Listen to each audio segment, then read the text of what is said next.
bonjour, princesse.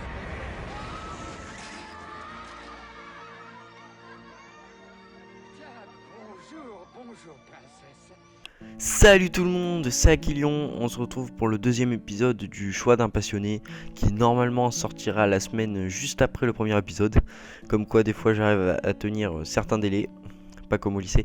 Bref, aujourd'hui on va parler d'un film qui est probablement l'un de mes films préférés dans le sens où il m'a clairement marqué de par sa réalisation ou le jeu exceptionnel des acteurs et le scénario et patati patata.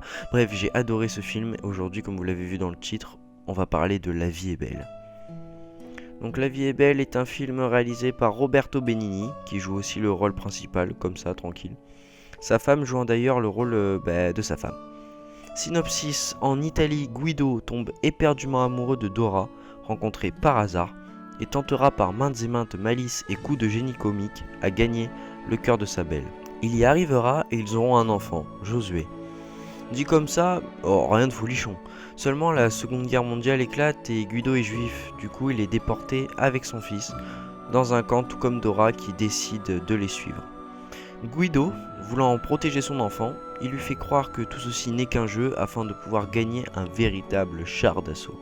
Ce film est génial, pas pour rien que Roberto Benigni, le Charlie Chaplin transalpin, obtint 2 Césars grâce à La vie est belle.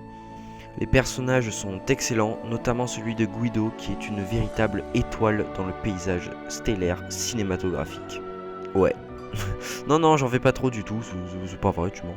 Le film est scindé en 2 parties. La séduction de Dora d'abord, puis le entre guillemets, je le fais avec mes doigts mais vous pouvez le pas voir, le séjour dans les camps.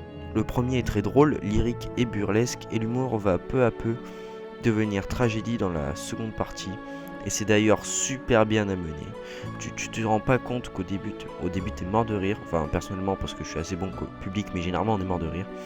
Et puis petit à petit tu vas pas rigoler jusqu'à avoir les larmes aux yeux. Matez le film et vous comprendrez, ce sera plus simple. Et je pense que vous chialerez aussi.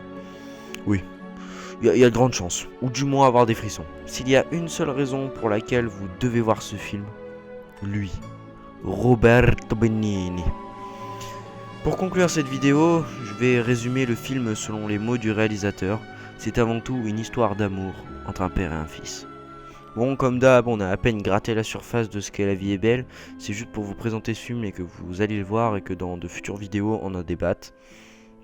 J'espère que cette vidéo vous a plu et que le concept vous plaît. Ça fait 2 épisodes et j'ai bien l'intention d'en faire au moins une dizaine. Mais sachant qu'il y a tellement de jeux, de séries, de films dont je voudrais parler, j'ai pas totalement délaissé l'Astre Geek, parce que l'Astre Geek c'est un petit peu un choix du passionné. Enfin c'est clairement un choix du passionné en plus gros, mais ça me demande beaucoup plus de boulot, du coup j'en fais moins.